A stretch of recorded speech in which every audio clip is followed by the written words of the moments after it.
خب در ادامه بیمارانی که با سدیشن براشون کار میکنیم، امروز یه خانم 64 ساله رو داریم، یه خانم بسیار خوب و دوست داشتنی که از دندان پزشکی بسیار میترسن، فوبیایی خیلی زیادی دارن. ما بازسازی کامل هر دو فک رو و سینوس لیفت رو براشون امروز داریم با کمک استاد کاویانی و انشالله که جراحی بسیار خوبی براشون انجام بدیم.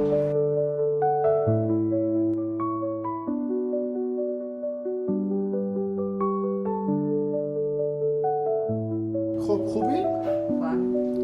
چیزی فهمیدی؟ نه خیلی. درد داشتی؟ نه. اصلا؟ کار خوبی بود داره؟ بله. هم فک بالاتون رو کار کردیم هم فک پایین. 4 تا دندون بالا کشیدیم، 4-5 تا پایین کشیدیم و یه پیوند استخوانم براتون گذاشتیم.